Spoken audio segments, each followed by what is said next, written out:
Nós vamos hoje encerrando a nossa série sobre escravidão digital e eu gostaria de convidar você a abrir a sua Bíblia na carta de Tiago. Tiago, capítulo 1. Nós leremos do verso 19 ao verso 25. Tiago 1, de 19 a 25. Encontraram aí? Tiago 1, 19, 25.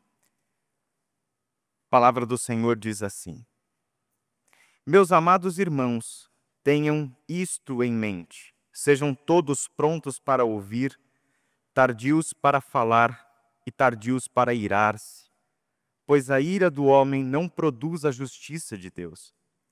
Portanto, livrem-se de toda a impureza moral e da maldade que prevalece, e aceitem humildemente a palavra implantada em vocês, a qual é poderosa para salvá-los.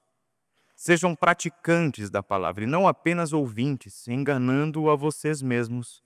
Aquele que ouve a palavra, mas não a põe em prática, é semelhante a um homem que olha a sua face num espelho e depois de olhar para si mesmo, sai e logo se esquece da sua aparência. Mas o homem que observa atentamente a lei perfeita que traz a liberdade e persevera na prática dessa lei, não esquecendo o que ouviu, mas praticando, será feliz naquilo que fizer. Vamos orar? Pai querido, lemos a Tua palavra e precisamos da orientação do Teu Espírito. Que esta palavra nos conduza a uma compreensão daquilo que o Senhor almeja conceder a nós, dar para nós como Teu povo, a verdadeira e plena liberdade que nós só encontramos em Jesus de Nazaré. Que a Tua graça, Senhor, nos conduza também a todos os desafios que esse texto coloca diante de nós como Teu povo, mas também e talvez principalmente na nossa individualidade, o nosso compromisso pessoal de sermos fiéis, praticantes, sermos discípulos obedientes de tudo aquilo que nós temos aprendido na Tua palavra. É em nome de Jesus que oramos. Amém. Muito bem, gente. A gente tem olhado para esse assunto da escravidão digital, tentado perceber minimamente o funcionamento de todo esse sistema, essa máquina que opera no mundo digital de uma forma bem específica e incisiva nos nossos tempos, na nossa geração, e isso com efeitos ainda muito duradouros ao futuro, que são as redes sociais. Temos também observado o impacto que isso traz para a nossa vida, o impacto que isso traz para a nossa própria cognição, para as nossas relações e o impacto que isso traz, portanto, para a nossa vida enquanto discípulos e discípulas de Jesus de Nazaré. E eu tenho pensado bastante nesse assunto já há algum tempo, razão pela qual, inclusive, hoje você não me encontra em nenhuma rede social, eu não tenho, hoje eu sou offline e como é bom, gente, estar completamente offline. Eu tenho pensado até que eu deveria ter começado a sair do grupo da família, mas deixei esse ainda lá, tá lá, mas nas redes sociais você já não me encontra mais, justamente porque há alguns anos isso vem sido alvo da minha reflexão pessoal, do impacto, além de olhar para o significado disso no mundo, né? Mas de olhar para o impacto que isso vinha trazendo sobre a minha vida, sobre a minha forma de pensar, sobre o meu humor, sobre a irritabilidade própria de uma rede social e quem transita nos meios que eu transito. Então eu achei por bem estar completamente fora disso. Compartilhar uma particularidade para vocês, uma das minhas bandas preferidas, eu sou roqueiro, né, gente? Não sei se vocês sabiam disso, mas o Patrick ouve sertanejo, eu gosto de rock. E uma das minhas bandas preferidas é uma banda de rock progressivo polonesa chamada Riverside. No último álbum de estúdio deles, que é essa imagem que está projetada aí, eles discutiram em todas as faixas justamente o impacto, né, das mídias sociais e também, de uma forma específica, das redes sociais no comportamento humano. Então, o significado social e o significado pessoal disso tudo. E uma das suas músicas, ele fala sobre quem nós somos. Então o título dessa música é Big Tech Brother. Então ele reflete sobre quem nós somos diante desse grande irmão digital tecnológico que são as mídias. E eles trazem em um dos seus versos o seguinte: ser rastreado, ser analisado, ser minerado, modificado, sendo usado, sendo revistado, sendo enganado, monetizado. Tudo o que temos não é de graça. Tudo o que temos em uma rede social não é de graça.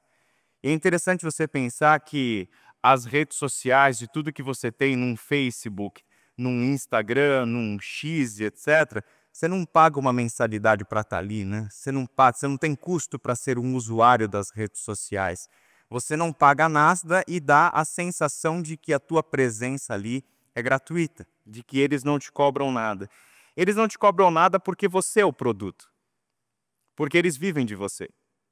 É por isso que não é de graça, na verdade, é um custo altíssimo. É um custo altíssimo do teu tempo, é um custo altíssimo da tua sanidade, é o custo dos teus relacionamentos, é o custo do que você passa a ser um consumista mediante a quantidade de anúncios personalizados para o teu perfil, para o teu comportamento na rede. Não é nem um pouco de graça. E isso vale a gente parar para pensar, porque todas as vezes que nós apertamos aquele botãozinho eu concordo ou o I agree, significa que você deu consentimento para que uma máquina conduza você. Essa máquina foi projetada para alimentar discórdia, polêmicas, desinformação, lascívia, ira e os seus desdobramentos pessoais e sociais. É aquilo que a gente viu na primeira mensagem da série com Luiz Riscado, quando ele trouxe algumas informações importantes dessa obra do Max Fischer, A Máquina do Caos, onde ele diz: nossos algoritmos exploram a atração do cérebro humano pela discórdia. Cada vez mais conteúdo de discórdia, de forma a conquistar a atenção e aumentar o tempo do usuário na plataforma. Eis o alto preço pago todas as vezes que você clica naquele botão eu concordo. Você está dando consentimento para essa máquina produzir, na verdade não apenas produzir, mas colocar em cima de um palco e no alto-falante toda a discórdia e toda a intencionalidade de um coração que está perdido. É uma máquina projetada para dar espaço e voz para o que há de pior e mais obscuro no coração humano. Um palco para o que Paulo chamou de obras da carne, em Gálatas capítulo 5, de 19 a 21. Eu gostaria que você ouvisse apenas, não abra no texto de Gálatas, mas apenas ouça o que eu vou ler nas palavras de Paulo, e tente identificar o conteúdo que você e eu temos o tempo todo, né, em uma rede social. As obras da carne são manifestas: imoralidade sexual, impureza e libertinagem, idolatria e feitiçaria, ódio, discórdia, ciúmes, ira, egoísmo, dissensões, facções e inveja, embriaguez, orgias e coisas semelhantes. Eu os advirto, como antes já os adverti: aqueles que praticam essas coisas não herdarão o reino de Deus. E a gente sabe, evidentemente, que isso tudo que Paulo chama de obras da carne não é produzido por uma rede social. A rede social é uma tecnologia. Isso está no coração humano.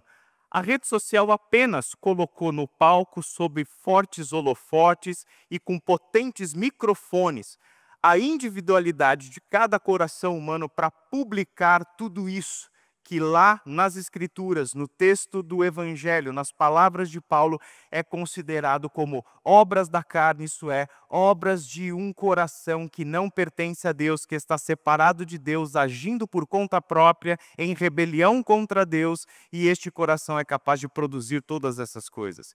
Nós estamos em uma rede social olhando para todas essas características presentes ali e sendo curtidas, compartilhadas, vivenciadas e assim por diante. Isso tudo me lembra uma história bíblica que talvez você deva conhecer, embora não seja das histórias mais famosas da Bíblia, que é a história entre Davi e Nabal, um confronto entre Davi e um homem chamado Nabal. Essa história se encontra no primeiro livro de Samuel, capítulo 25, do verso 1 ao 35. Não precisa abrir lá, a gente não vai ler esse texto todo, isso é apenas uma ilustração de como a discórdia, de como a violência, a ira e a morte faz parte dessas inclinações naturais do nosso coração por causa da presença do pecado na nossa vida. É uma história onde a gente percebe a atração pela discórdia e as suas consequências. O texto começa descrevendo as personagens que estão envolvidas nessa história. Seu nome era Nabal e o nome de sua mulher era Abigail, mulher inteligente e bonita, mas seu marido, descendente de Calebe,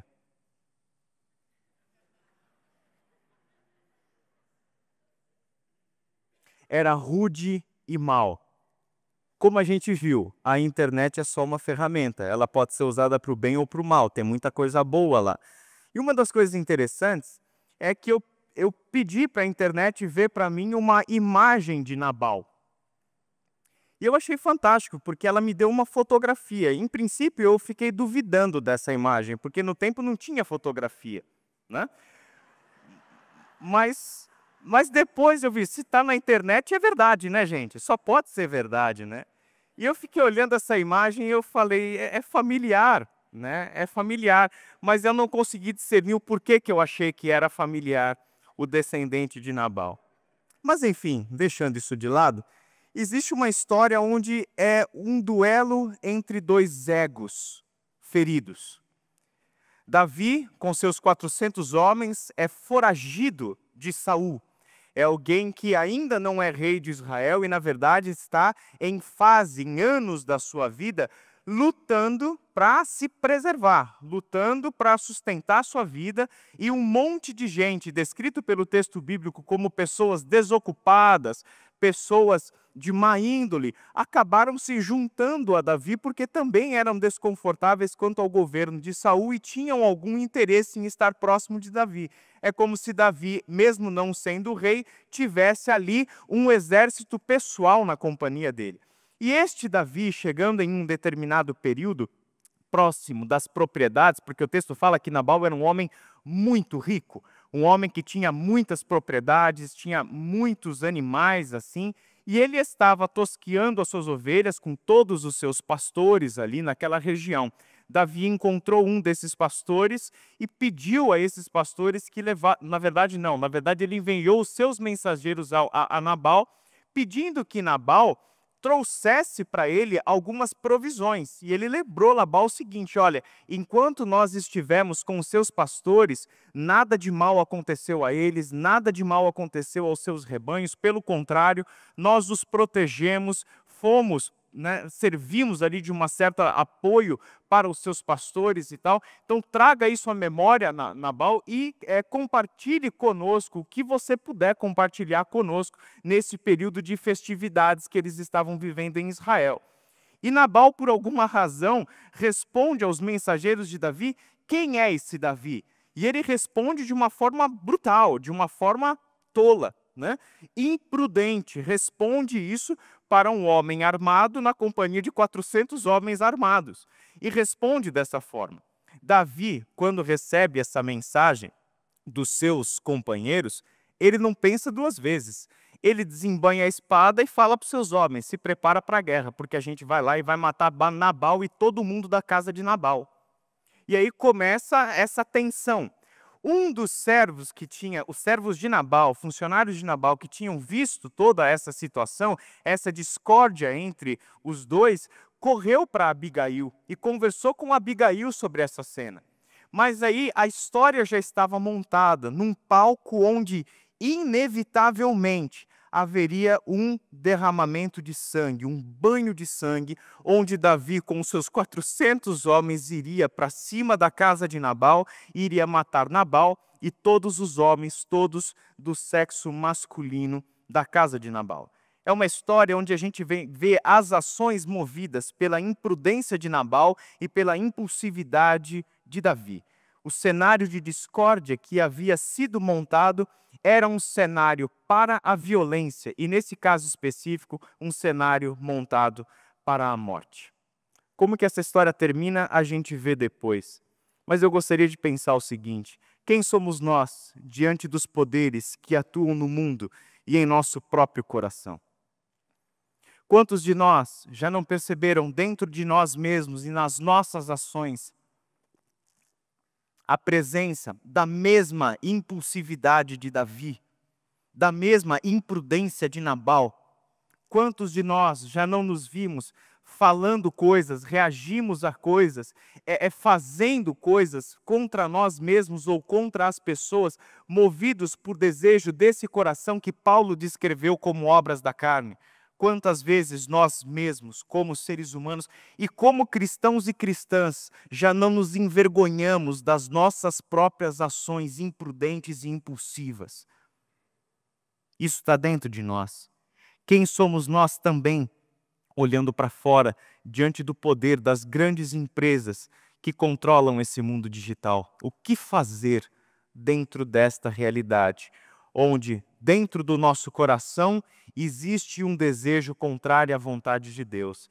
Dentro do coração humano existe toda uma predisposição para a discórdia, para a ira, para a facção, para a inveja, para a maldade, para o ódio, para a violência, para a morte. Seja a morte de uma pessoa para você, ou seja, literalmente, a morte física de alguém.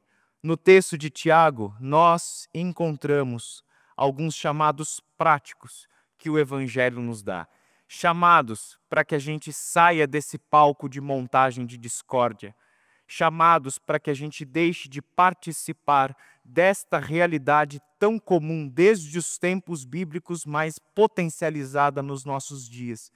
Esse palco onde a discórdia, a separação, a briga, a violência, a dissensão, a facção, a inveja, o egoísmo, onde todas essas coisas estão publicadas, né? E em frações de segundos nós temos acesso a uma avalanche de coisas que giram em torno desse mundo. Como que nós, como povo de Deus, não nos deixaremos escravizar por essas coisas, mas que também nós, como povo de Deus, nos tornemos agentes de libertação em um mundo que está continuamente se voluntariando e novas formas de escravidão estão sendo criadas por nós em nosso mundo diariamente. O primeiro chamado que Tiago nos dá é um chamado do amor. E ele é tremendamente importante. É o tipo de parte de um texto, de um versículo, que a gente acha que é apenas uma fala introdutória, que é apenas uma convenção social de não ir direto ao ponto, mas se dirigir às pessoas que estão lendo ou ouvindo o que você está escrevendo. Mas aqui reside um valor muito caro para o Evangelho. E este valor é o chamado do amor. A forma como Tiago se dirige a estes irmãos e irmãs que estão recebendo o seu texto. Amados irmãos. Amados irmãos.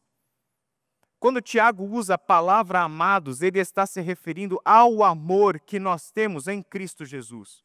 A gente sabe que a língua grega tem 5 palavras diferentes para amor. Cada palavra tem uma destinação específica. O amor da amizade, o amor entre irmãos familiares, o amor erótico, o amor sacrificial, o amor do altruísmo, o amor da doação da vida. Esse é o amor de Cristo Jesus, a famosa palavra grega que a gente conhece como agape. Agape é este amor onde você não quer nada para si. É o amor da doação, é o amor do serviço, é o amor apenas da entrega. Este amor não quer consumir nada. Este amor não quer reter nada. Este amor quer apenas doar-se, entregar-se. É com este amor que fomos amados em Cristo Jesus. E em segundo lugar, ele chama essas pessoas de seus irmãos. Ele está olhando para estes amados como membros da sua família, como membros uns dos outros.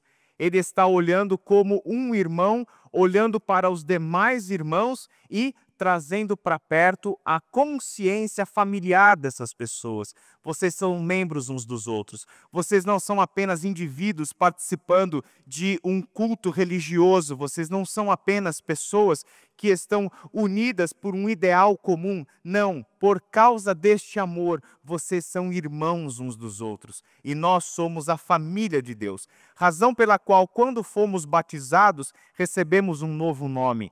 Temos um batismo em nome do Pai, do Filho e do Espírito Santo.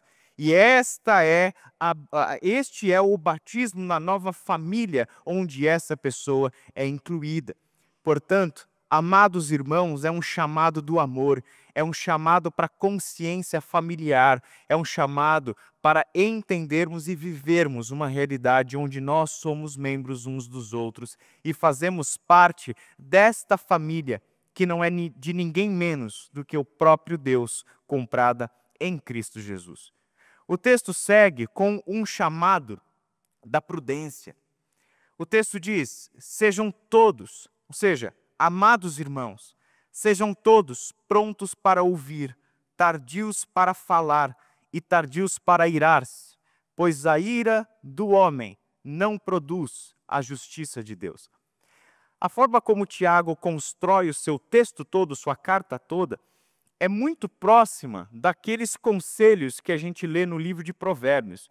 Inclusive, este capítulo aqui tem muita coisa baseada em Provérbios capítulo 15, onde ele fala justamente sobre a prudência, sobre o ser tardio a falar, fale menos, escolha melhor as suas palavras, não seja precipitado, não seja impulsivo nas suas respostas, cuidado com o que você fala, tem uma sabedoria aqui, e Provérbios já tinha trazido isso. Como também, seja tardio, cuidado com a maneira como você coloca o impulso de ira do seu coração em evidência de uma forma muito rápida, em ação de uma forma muito rápida. Processe isso, pense duas vezes. Então, é esta sabedoria do falar menos e ouvir mais, estar mais atento, prestar mais atenção nas coisas. Então, sejam todos prontos para ouvir, tardios para falar, tardios para irar-se. E é interessante, porque nós não temos muito o hábito, né? E as redes sociais nos treinaram para exatamente o oposto. É para sermos ávidos a falar, a expressar a opinião, a comentar as coisas, a manifestar a nossa indignação e nos tornarmos uma engrenagem na máquina da discórdia, a assumirmos apressadamente o nosso lugar no palco da discórdia, da ira, da violência e nunca a ouvir. E é interessante quando isso afeta as nossas relações, porque quando você está, às vezes, em uma discussão, um debate sobre um determinado assunto com alguma pessoa, isso nunca acontece entre os casais, né? Porque entre os casais tudo é perfeito. Mas quando nós estamos numa conversa, às vezes, mais acalorada com alguém, o que acontece imediatamente? Os ouvidos se tapam. Porque enquanto a pessoa está falando, você já está pensando em como você vai responder para essa pessoa. Então você não está ouvindo o que essa pessoa tem a dizer. Você não está nem prestando atenção no outro. Você está apenas pronto para falar e para, no falar, manifestar a sua ira. Mas o que é que o texto nos diz? A ira do homem nunca vai produzir justiça de Deus. Nunca vai sair justiça divina das nossas expressões de ira, das nossas manifestações de ira, do nosso julgamento apressado sobre as coisas, como também jamais produzirá uma justiça que Deus consideraria como justa. A nossa ira jamais produzirá ações, falas, discursos, opiniões que Deus colocaria à sua chancela de eis aqui uma palavra justa. Eis aqui uma ação que eu, Deus, considero justa. A ira do homem não é capaz de produzir a justiça de Deus. Davi não produz a justiça de Deus ao vingar-se de Nabal, pela palavra torta que recebeu de Nabal. Ele poderia muito bem seguir adiante e tentar a sorte com outro proprietário de terras e outros pastores da região. Mas aquela palavra torta fere o ego de Davi. E com o ego ferido, ele sai falando e ele sai fazendo. E ele confunde as coisas. Porque ele sabe já ter sido ungido rei de Israel. Ele sabe que no seu horizonte está o trono e que lhe foi dado por Deus e que Davi nunca pediu esse trono. Ele sabe, porque ele já havia sido um rei, ungido rei de Israel por Samuel, ainda na casa de seu pai. Ele sabe que era uma questão de dias até ele ocupar o seu lugar naquele trono.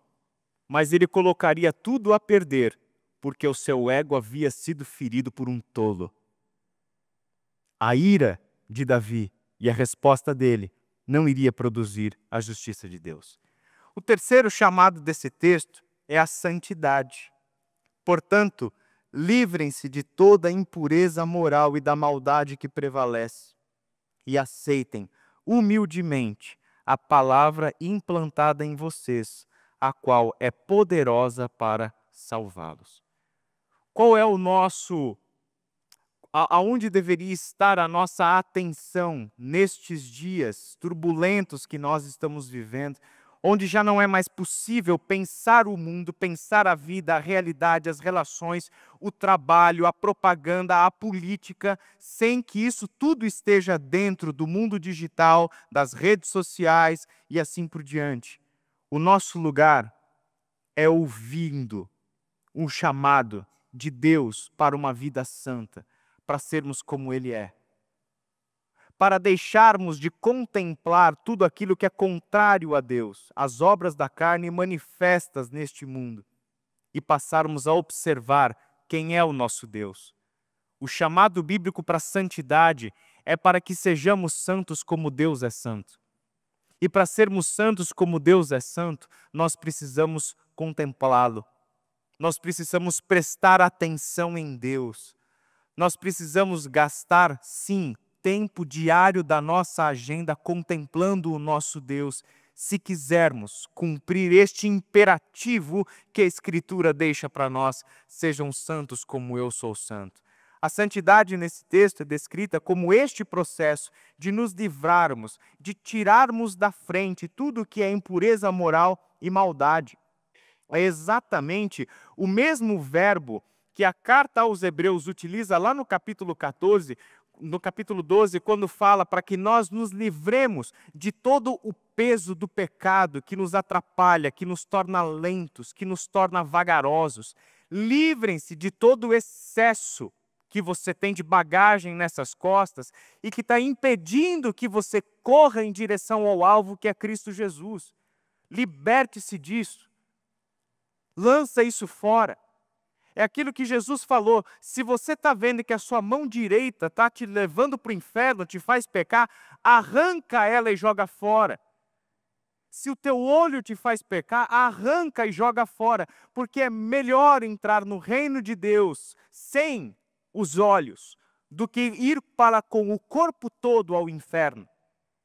Esse é o ensino. Sejam radicais com relação a isso. Se é alguma coisa que está presente na sua vida, no seu comportamento, aquilo que você está consentindo exercer poder sobre você em uma mídia social ou na internet em geral, tudo que envolve a impureza, a imoralidade, a maldade, livrem-se disso. E tudo isso que prevalece.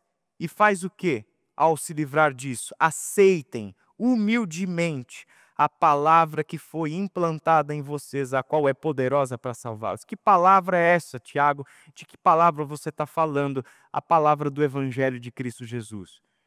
É esta palavra que nos foi revelada. Cristo é a palavra encarnada de Deus. Ele é esta palavra que se manifestou, palavra que foi colocada dentro de nós pela presença do Espírito de Cristo em nós, o Espírito Santo de Deus que nos habita. O quarto e último chamado deste texto é um chamado à obediência. Sejam praticantes da palavra e não apenas ouvintes, enganando vocês mesmos. Aquele que ouve a palavra, mas não a põe em prática, é semelhante a um homem que olha a sua face num espelho e depois de olhar para si mesmo sai e logo esquece a sua aparência. Esse é um texto, ou uma parte do texto de Tiago, onde ele nos chama à ação.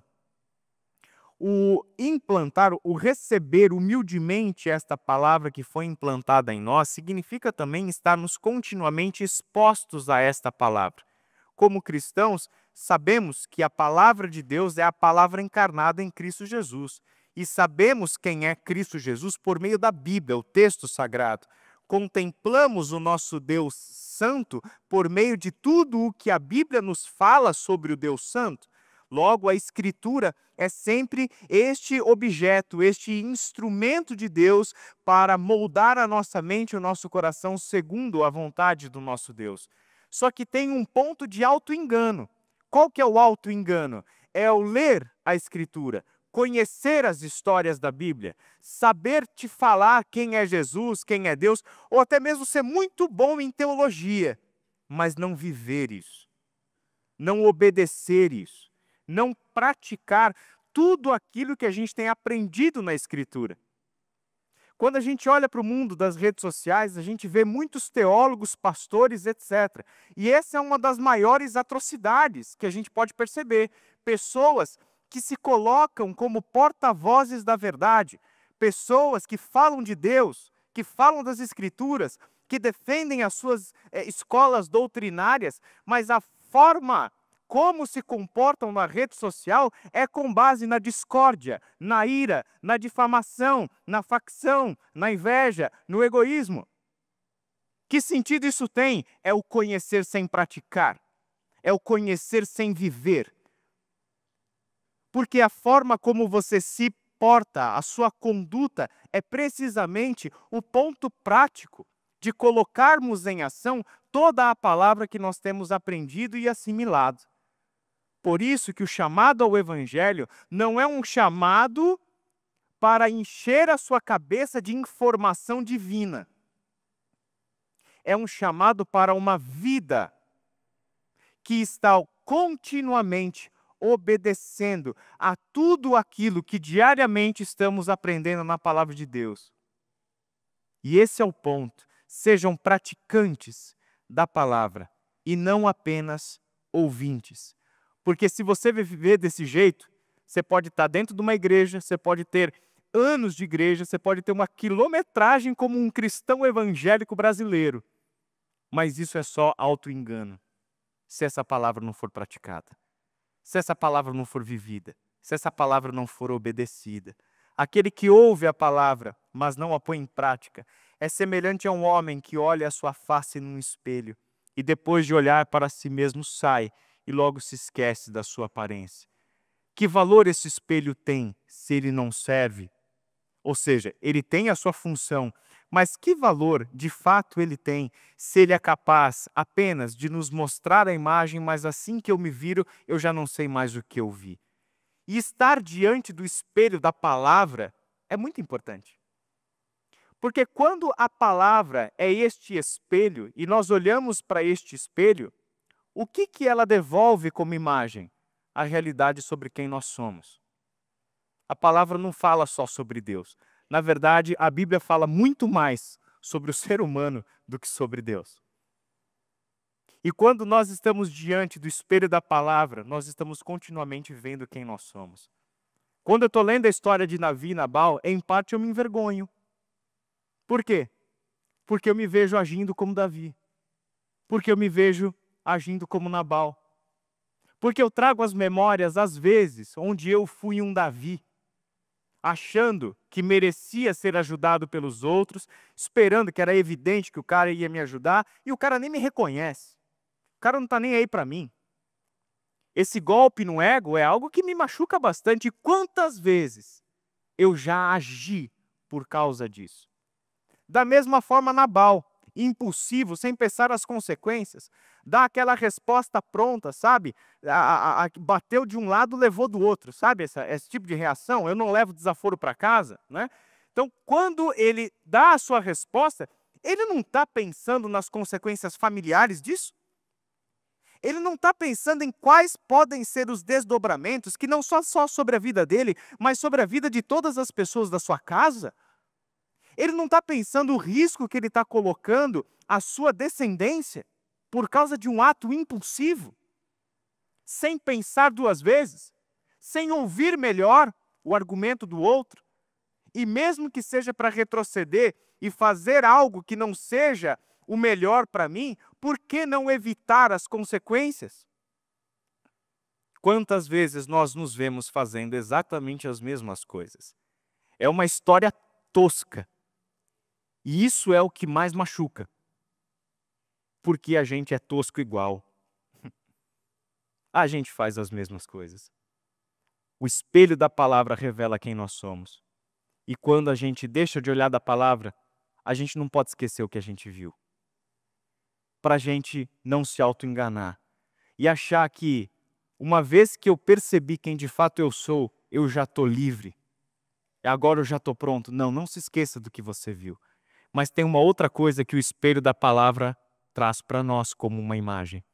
Ele me propõe um ser humano melhor. Porque no espelho da palavra eu não tenho apenas ações que repetem as minhas, mas eu também encontro ações que me inspiram a viver segundo a vontade de Deus.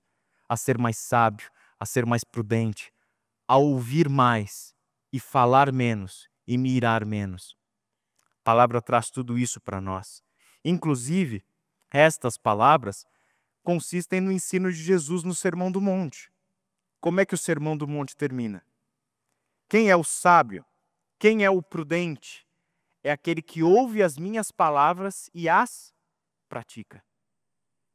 Esse é o prudente. Este é o homem que constrói a sua casa sobre a rocha. Esta é a mulher que constrói a sua casa, a sua vida, a sua história sobre a rocha. É aquela que não apenas ouve de Deus, ouve do Cristo, mas vive, pratica, aplica na sua vida tudo aquilo que tem ouvido, tudo aquilo que tem aprendido.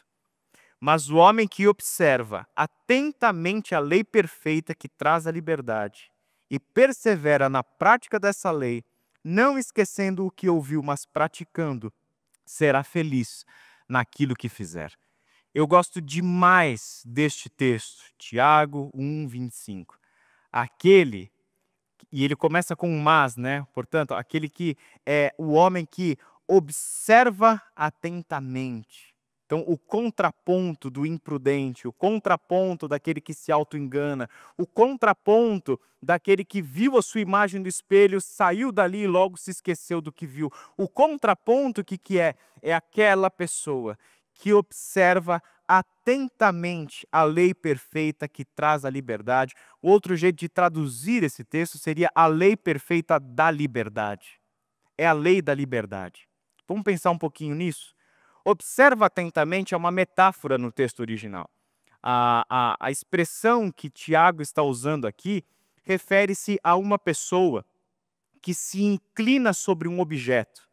Uma pessoa que, para dedicar a sua atenção a uma tarefa específica, a um trabalho que ela está fazendo, a um objeto que ela está estudando, manuseando, seja lá o que for, essa pessoa, ela pega aquele objeto, está diante dele e ela se inclina sobre aquele objeto.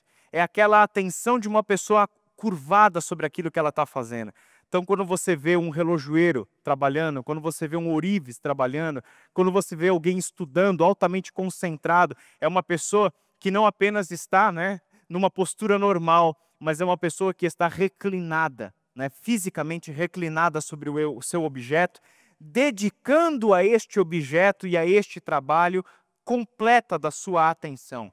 A absoluta concentração dessa pessoa para que nada o distraia. Essa é a imagem que Tiago está usando sobre como é a ação em relação à lei daquele que é prudente, daquele que é sábio. É esta pessoa que observa atentamente o que, gente? A lei perfeita da liberdade. No próprio texto, no capítulo 2, no capítulo 3, todos esses assuntos são retomados na carta. E ele vai chamar esta lei perfeita de, não é a lei de Moisés, mas a lei do reino de Deus. A lei do reino de Deus é a lei do Cristo. É a lei que está sobre nós, a igreja de Jesus Cristo. a lei daquele que vive segundo o governo de Deus, orientado por Deus, guiado por Deus. Portanto, nós não estamos aqui, e aí usando essa imagem de reino de Deus e de lei, e de obediência a esta lei, o nosso comportamento em relação à Escritura não é apenas de ler essa lei, interpretar essa lei, discutir essa lei, porque não foi para isso que a lei foi dada. A lei foi dada para ser obedecida. Porque se esta lei, em específico, a lei do reino de Deus, a lei revelada na palavra de Deus, que manifesta a vontade de Deus para a vivência do seu povo, se esta lei for obedecida, então, e somente então, é que encontraremos verdadeira liberdade. E isso parece ser meio paradoxal, porque lei e liberdade parecem ser coisas autoexcludentes, né? Quando as pessoas pensam em lei, automaticamente a gente pensa em privação da liberdade, em cerceamento, em limitações. E a liberdade parece ser, no senso comum, eu poder fazer o que eu quiser. Eu poder agir de acordo com a minha vontade. Eu falo o que eu quero, eu faço o que eu quero, eu ajo conforme o meu próprio juízo e etc. Aplica essa lógica para Davi e Nabal. Como é que essa história termina? Cada um faz o que quer. Se cada um fizer o que vai acontecer? Morte para todo lado. Destruição para todo lado. Em nenhum momento existe liberdade sem lei. A liberdade só existe dentro dos parâmetros da lei. E esta é a beleza da coisa. Principalmente quando nós pensamos no Evangelho. O mundo todo é regido por leis, o mundo físico é regido por leis, o mundo biológico é regido por leis, que não são alteráveis. E é exatamente a presença dessas leis que torna a vida como nós a conhecemos possível. A mesma coisa para a nossa vida social. Por que nós precisamos de lei? Para que cada um não saia fazendo o que bem entender, independente dos outros. Nós precisamos da lei para que haja minimamente a liberdade. As leis humanas são imperfeitas, nem tudo que é legal é moral, e isso é verdade. Agora, temos que pensar nessa lei em específico, que não são as leis dos homens, mas a lei de Deus. A lei de Deus sempre trará a liberdade, porque é na lei de Deus que nós temos a revelação do coração daquele que é libertador. Esse texto me lembra muito os 10 mandamentos, lá de Êxodo capítulo 20. Porque quando Moisés vai dar os 10 mandamentos para o povo, e a gente pensa nos 10 mandamentos, a gente lembra logo do não terás outros deuses outro Deus além de mim, não farás para ti imagens de escultura. A gente lembra direto dos mandamentos. Eu lembro de aprender os 10 mandamentos lá na igreja, no flanelógrafo, onde tinha a tela, né, a flanela, com as 2 tábuas da lei, e aí a professora que ia dando aula para a gente ia grudando ali os mandamentos. E sempre a gente pensa na lei propriamente dita, mas tem um detalhe importante nessa história. É que os 10 mandamentos não começam com mandamentos. Começa com a identificação de quem dá o mandamento. Você pode ler depois, Êxodo capítulo 20, versículos 1 e 2. O prólogo dos 10 mandamentos é a chave para você entender o que são os mandamentos. E qual é o prólogo? Deus disse todas essas palavras. Eu sou o Senhor, o teu Deus, que te tirou da terra do Egito, da terra da escravidão. Aquele que dá o mandamento é aquele que se identifica, não como escravizador, mas como o que te liberta da escravidão. Quem dá o mandamento é libertador. Portanto, o que você tem para ouvir daqui em diante não é instrumento de escravização, mas é instrumento de Deus para a manutenção da tua liberdade. Se você quiser viver livre, viva de acordo com esses mandamentos. Porque se viver de acordo com a sua vontade, se viver de acordo com o seu coração, o que vai acontecer? Vocês vão se devorar uns aos outros como se fossem bestas feras. Se vocês viverem de acordo com a vontade do teu coração, vocês vão se destruir. E vocês vão dar vazão para todo tipo de ganância, para todo tipo de ego, de egoísmo, para todo tipo de vaidade, de idolatria, de ira, de discórdia, de violência e de morte. Não façam isso. Vivam, de fato, em liberdade.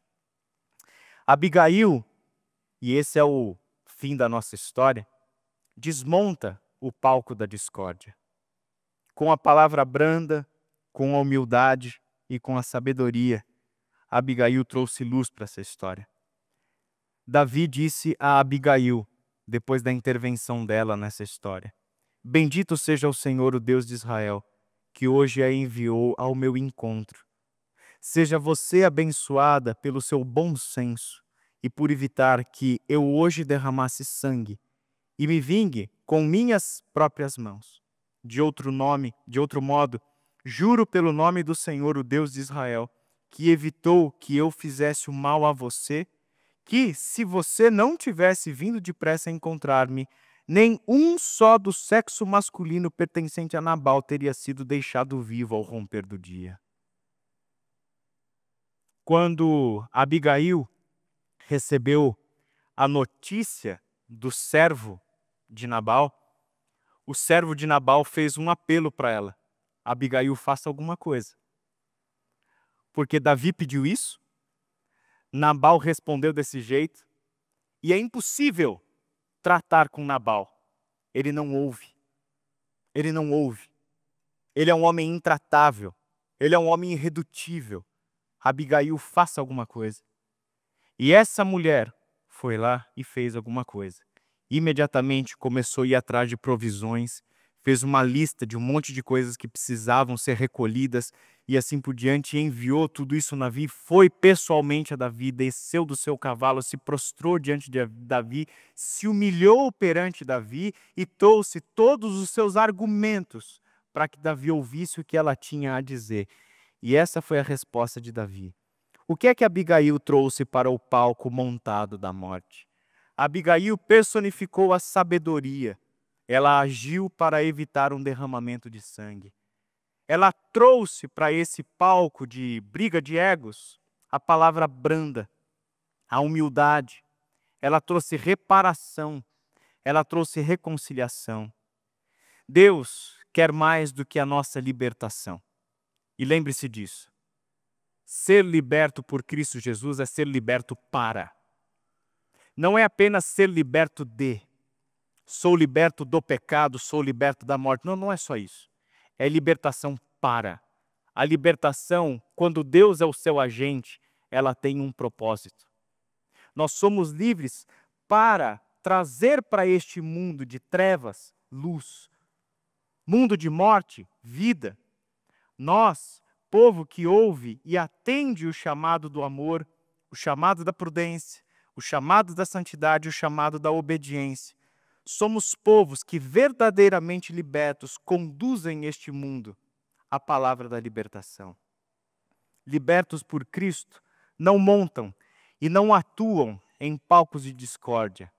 Eles desmontam os palcos de discórdia, assim como fez Abigail. É verdade que nós somos pequenos e aparentemente impotentes diante das perguntas que a gente fez. Como se livrar desta maldade do nosso coração e como atuar diante de poderes, diante dos quais a gente se sente completamente impotente. Mesmo assim, há muito que pode ser feito por meio de homens e mulheres tementes a Deus. Homens e mulheres que levam Deus a sério, que foram realmente libertos por Cristo Jesus e que ousaram não apenas ouvir as palavras do Evangelho, mas ousaram viver de acordo com o Evangelho. Que Deus nos abençoe.